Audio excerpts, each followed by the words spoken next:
Hi hello नमस्कार. मी मीनाला स्वागत करते आजच्या एका नवीन व्हिडिओमध्ये. आय होप सगळे मजेत असाल, मजेतच राहा. तर चला आज आम्ही बनवणार आहे, मम्मी बनवणार आहे मेथीचे लाडू. तर त्याची रेसिपी शेअर करते. तर बऱ्याच बायकांना मेथीचे लाडू बनवता येतात, कोणाकोणाला नाही जमत, तर त्याची रेसिपी आज शेअर करणार आहे. तर व्हिडिओ ही शेवटपर्यंत नक्की कंटिन्यू करा. चला आता व्हिडिओला सुरुवात करते. काय काय सामान लागणार सांग. गुळ, खोबरं, हां खोबरं, मखाना, खारीक पावडर, काजू, अळीव, अक्रोड, बदाम, डिंक, मेथी, गोडंबी,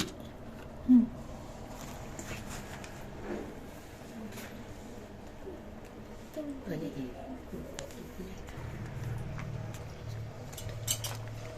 तूप. तर चला मम्मीने सांगितल्याप्रमाणे सगळं जे काही सामान लागणार आहे मेथीच्या लाडूसाठी सगळं मी तुम्हाला दाखवलेलं आहे. आणि स्टेप बाय स्टेप आता मी तुम्हाला सांगते मम्मीने कशा पद्धतीने लाडू बनवले. सगळ्यात अगोदर मेथी मम्मीने छान अशी भाजून घेतली. जे काही सगळं सामान लागणार होतं त्या सगळ्या गोष्टी आपल्याला अशा भाजूनच घ्यायच्या आहे. त्याने लाडू छान असे लागतात आणि खुसखुशीत लागतात. त्यामुळे चला मेथी छान भाजून घेतली. एकीकडे मखाना आणलेला होता. मखाना मी पहिल्यांदाच घालत होतो, त्यामुळे मखानासुद्धा छान असा फ्राय करून घेतला. त्यानंतर गोडंबीसुद्धा अशी छान फ्राय करून घ्यायची. जितक्या गोष्टी मी तुम्हाला त्या व्हिडिओमध्ये स्टेप बाय स्टेप दाखवत आहे त्या सगळ्या आपल्याला फ्राय करायच्या आहे.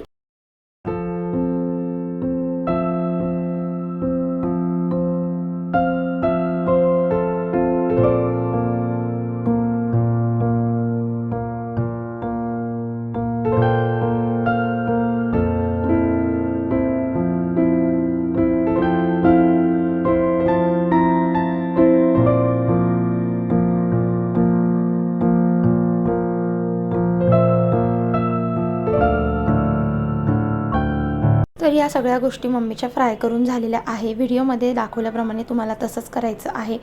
हे लाडू आपल्याला थंडीमध्ये खूप पौष्टिक असतात. आपल्या बॉडीमध्ये जी ऊर्जा कमी झालेली असेल तर ऊर्जा वाढवण्यासाठी आणि आपल्या बॉडीतले जे हाडं आहे ते मजबूत होण्यासाठी आपल्याला थंडीमध्ये हे लाडू खूप पौष्टिक असतात. तरी हे लाडू आम्ही थंडीमध्ये हिवाळ्यामध्ये आम्ही नेहमीच बनवतो. एकदा आमचे बनवून झालेले होते, आता हे सेकंड टाईम आहे बनवायचे.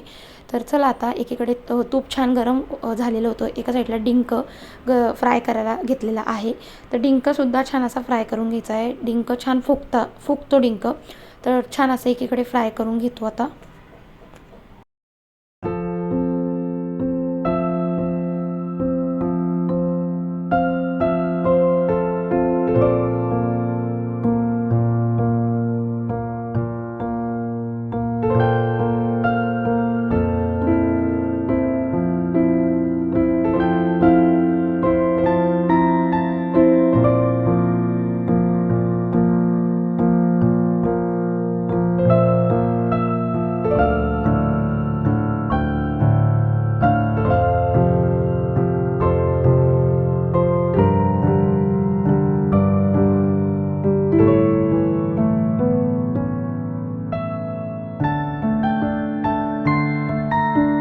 आता डिंक छान फ्राय करून घेतला. त्यानंतर खोबरं बारीक चिरून मी मम्मी मिक्सरमध्ये वाटून घेणार आहे, कारण बराच वेळ लागतो किसायला. तर तुम्ही किसून घेतलं तरीही चालतं किंवा असं खोबऱ्याचे तुकडे करून तुम्ही मिक्सरला लावून बारीक केलं तरीही चालतं. त्यानंतर बघा एकीकडे छान असं जे काही फ्राय केलेलं होतं, म्हणजे खोबरं नाही, बदाम आणि काजू, त्यानंतर जे काही गोष्टी होत्या अक्रोड, या सगळ्या गोष्टी अशा ना सांडशीने मी बारीक करून घेणार आहे, कारण मिक्सरमध्ये इतकं जाड दळलं जाणार नाही. त्यामुळे मग एकीकडे असं सांडशीने प्रत्येक बदाम असे सांडशीने दाबून घेतले होते, बारीक करून घेतले.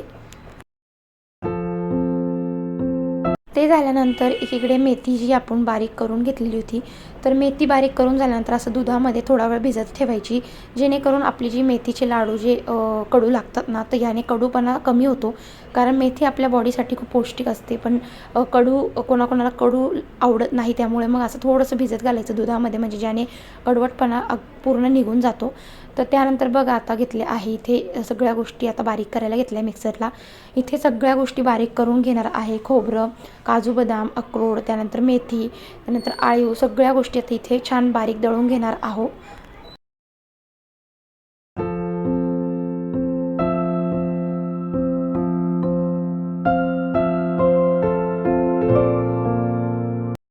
तर सगळं बारीक दळून झालेलं होतं. त्यानंतर आता जी मेथी आपण भिजत घातलेली होती ती परत एकदा आपल्याला तुपामध्ये अशी फ्राय करायची आहे, जेणेकरून सगळी आपली मेथी अशी मोकळी होईल आणि दुधामध्ये अशी घट्ट झाल्यामुळे त्यानंतर आपल्याला अशी परत एकदा फ्राय करून जास्त वेळ बारीक गॅसवर आपल्याला अशी हलवत राहायची आहे, जेणेकरून अशी मेथी मोकळी होते. त्यानंतर हे सगळं बारीक दळलेलं पीठ जे काही आपण बारीक वाटण करून घेतलं सगळं एकत्र करून घेणार आहोत आता.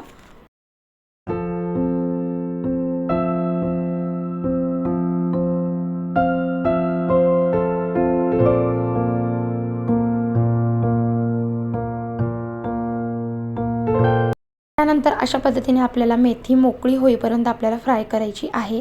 त्यानंतर आता पुढचं म्हणजे जे खोबरं आहे तर ते खोबरं आता परत एकदा तुपामध्ये फ्राय करून घेणार आहे, कारण आपण खोबरं चिरून मिक्सरमधनंच वाटून करून घेतलं होतं. त्यानंतर खोबरं आता फ्राय करून घेणार आहे. छान असं सगळं बारीक गॅसवरच आपल्याला असं हलवत राहायचं आहे जोपर्यंत सगळ्या गोष्टी अशा छान फ्राय होत नाही तोपर्यंत. त्यानंतर आता खारीक पावडर, तर खारीक पावडरसुद्धा आम्ही रेडीमेडच आणलेली आहे. खारका जर तुमच्या घरी असेल तर तुम्ही दळूनही आणू शकतात, पण आम्ही खारीक पावडर आणलेली आहे. आता ही सुद्धा छान अशी फ्राय करून घेणार आहोत तुपामध्ये. तर आता त्यानंतर घेतला आहे गूळ हा बारीक करून घेतला आहे. गुळाची भेली होती ती छान अशी बारीक करून घेतली आहे, पूर्ण भुगा करून घेतला आहे. त्यानंतर छान असं तुपामध्ये गूळ फ्राय करून घ्यायचा आहे. गुळाचा जोपर्यंत पाक होत नाही तोपर्यंत आपल्याला असं हलवत राहायचं आहे, बारीक गॅसवरच, जळून द्यायचं नाही आहेत. त्यानंतर बघा आता सगळं जे काही वाटण केलेलं होतं, जे काही खोबरं म्हणा, जे काही आपण इन्ग्रेडियंट्स घेतले होते ते सगळे बारीक करून घेतल्यानंतर असे छान हलवून एकत्र करून घ्यायचे. त्यामध्ये आता गुळाचा पाक आपल्याला घालायचा आहे.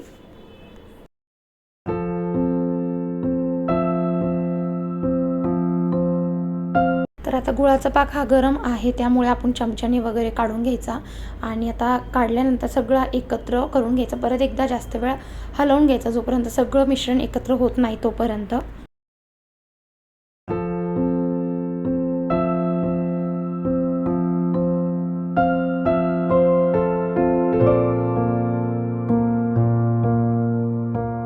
गूळ घातल्यानंतर सगळं आता बघू शकतात अशा पद्धतीने सगळं एकत्र करून घेतलं. हातानेच तुम्ही एकत्र करू शकतात. त्यानंतर जे गूळ आहे येईल आपले लाडू आहे, ते लाडू बांधण्याची पद्धत जी आहे ना ती अशी हातानेच तुम्ही गोल गोल करू शकतात. लाडू अशा पद्धतीनेच बांधायचे असतात. तर जवळपास 1 तास लागलेला होता. 1 तासामध्ये पूर्ण लाडूचं पूर्ण जी रेसिपी तुमच्यापर्यंत शेअर केलेली आहे, पूर्ण लाडूसुद्धा इतक्या 1 तासामध्ये बांधून होऊन जातात. रेडीमेड घ्यायला गेलं तर 8-9 लाडू तुम्हाला 150 ते 200 रुपयाला भेटतील, पण तुम्ही जर घरी बनवले तर तुम्हाला तेवढ्या सामानामध्ये तुमचे जास्तीत जास्त लाडू घरच्या घरी बनतील. त्यामुळे असे पौष्टिक लाडू थंडीमध्ये नक्कीच बनवा आणि रेसिपी आवडली असेल तर लाईक करा, शेअर करा आणि कमेंट करा कशी वाटली रेसिपी. तुम्हीसुद्धा असं थंडीमध्ये दरवर्षी बनवतात का ते सुद्धा मला सांगा. यामध्ये अजून कोणत्या गोष्टी तुम्ही ॲड करतात ते सुद्धा मला कमेंटमध्ये सांगा. तर आता व्हिडिओ आवडले असेल तर एक लाईक नक्की करा. चॅनलला नवीन असतील तर सबस्क्राईब करा. भेटते आता पुढच्या व्हिडिओमध्ये. तोपर्यंत सगळ्यांना श्री स्वामी समर्थ आणि बाय बाय.